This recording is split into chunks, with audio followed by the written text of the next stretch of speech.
Donjo, happy Labor Day.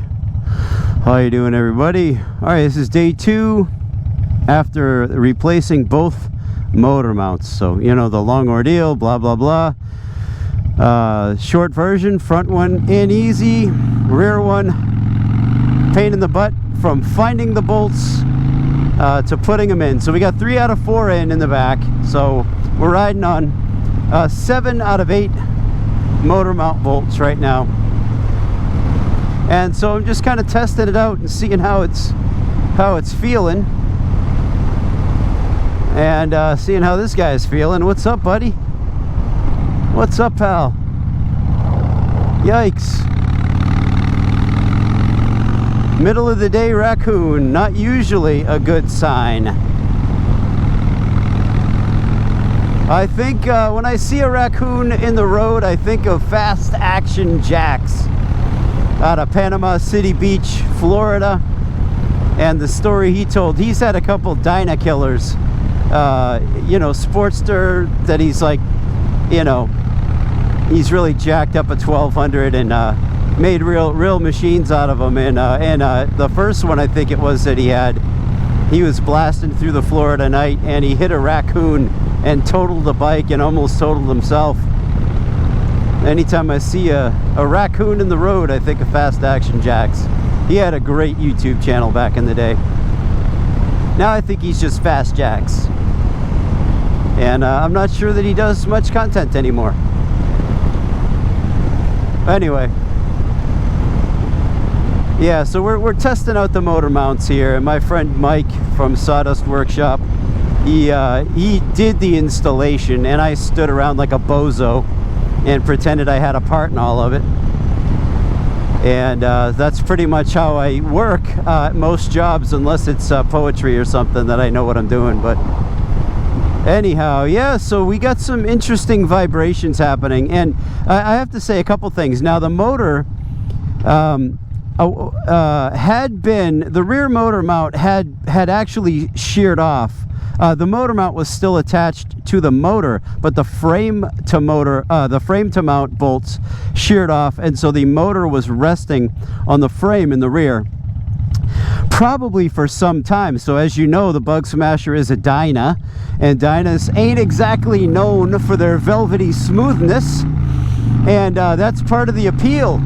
But the shake, rattle, and roll, which would get banned from an Ed Sullivan show from the waist down on a Dyna, also can mask certain problems, right? If you don't know, if you're not doing like really like fine tooth inspections here and there. So as crazy as this sounds, I was not aware. Wow, okay, I am riding a little smoother because didn't realize I was going 60 just then, or whatever. Pick a number well within the legal limit, but was surprisingly high if you weren't looking here. Anyhow, yeah, so unless you're going through with a fine-tooth comb, like, vibrations can cover up other issues. You know, when you ride a bike like a Dyna, a lowrider from 2009 that's been ridden 4 seasons by an ignorant, you know, hey, what's up, dude? That bike is, I guarantee, in much better shape than mine. I'll put it that way. So covered up was the fact that, like, man, I got a little, like, the vibrations are a little maybe different, because you get to telling yourself, like, oh, maybe it's always felt like this, especially if it's been, like, you know, if you're in a dry spell and it's been a few weeks or a month since you rode. And our roads here, they're not exactly red carpets either, you know. So anyhow, yeah, so you asked me how I was riding around with a motor mount that was sheared off and laying on the frame. Well, that's one reason, 2, 3 reasons, and you know, those are just excuses. I'm sure somebody who's ridden a variety of bikes, or, you know, maybe who's not jabbering away in their helmet 24/7, maybe they would have noticed, like, something a little different before I did, you know. But at any rate, now the engine in the rear is riding about an inch higher than it has in quite some time, and so I'm trying to determine now. I've got some other vibrations that are clearly different. So I'm trying to figure out, are these the vibrations that I'm used to feeling historically, right? Or are these like indicative of, so I don't know, because the motor mounts still look like they are where they're supposed to be. And the front one, man, I'll tell you, rock solid.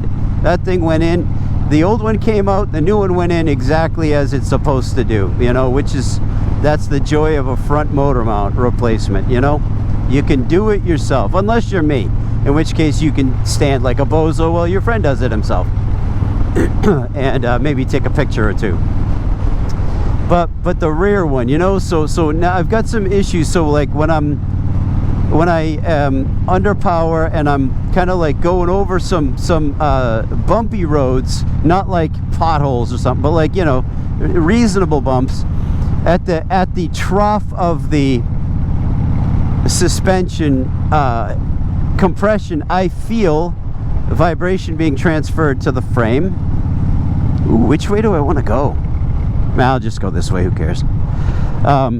Yeah, so is that indicative of a motor mount? Has it always done that at the trough? Is something else now touching the frame? Here's the other thing. The reason we were able to get 3 out of 4 and not 4 out of 4 is because, so the frame to mount bolts went in absolutely beautifully. Everything lined up great. I believe it was the forward bolt in the motor to mount. Yeah, those are the ones that go sideways, as it were, side by side. The front one went in beautifully. I believe it was the front or the rear. And the other one, you could get it in the first hole, but it's warped to go to the second hole, right? So you can't do it.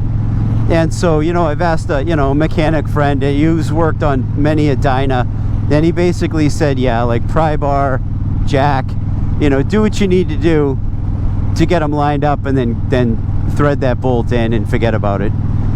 You know what I mean? So, which is kind of like led me to wonder, in the 2 crashes that I've had on this bike, neither of which were considered totaled by insurance, you know, was there some frame bend in there?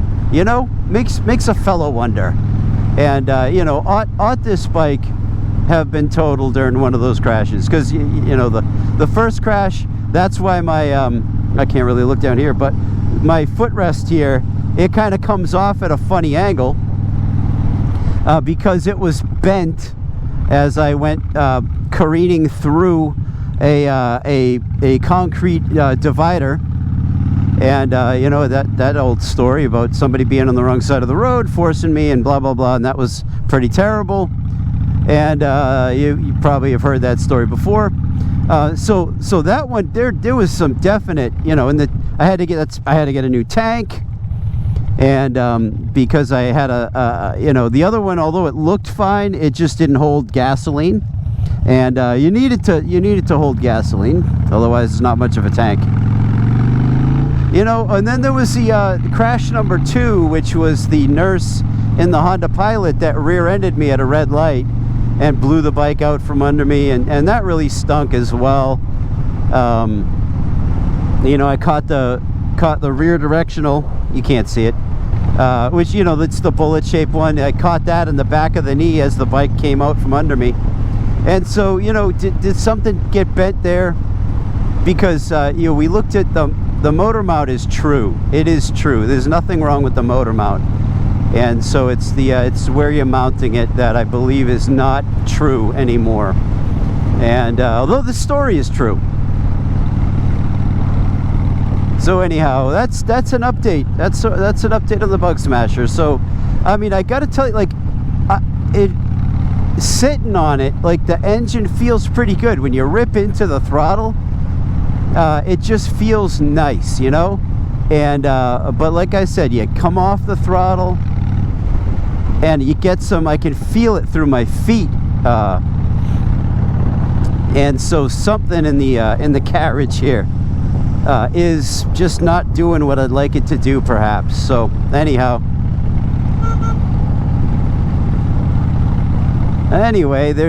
so that's it. You know, if you had any experience with that, if you had any experience with New motor mounts feeling weird, or have you had an experience with like suddenly you're getting some good vibration through your feet, you know, and your foot pegs? You know, I was wondering, hey, maybe I don't know that I've done anything with my front fork oil, but now that I say it, I think maybe I have. I just let me just end with this. My detailed maintenance records that I was keeping, which is amazing for me with my lack of executive functioning skills, that, as you may recall, disappeared. And so I don't remember some of those early things that I did or had done to the Bug Smasher, which is a little bit lamentable, though I did acquire a free copy of the service manual, and it's a digital copy, but you know, pretty happy to have that nonetheless. And that, you know, anyhow, what am I saying? I'm saying nothing. I'm saying it's Labor Day. It's good to be out and riding. You know, I just ran out to top off with gas. So, you know, 25 miles later, you know, I didn't like the first 15 gas stations I saw. That's all. Not good enough for the bugs. Wow, we got raccoons. We got crows. It's a good day to put the bike away and hang out with the family, I guess. All right, guys. Matt DeGreeter.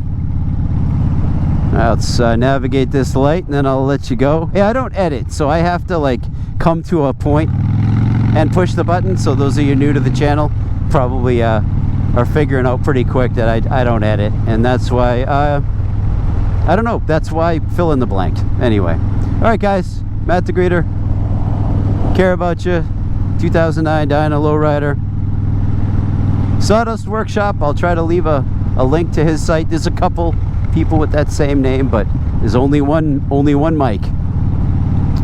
Jack of all trades, master of many. All right. Let's see. Do you see me? See me? Bye.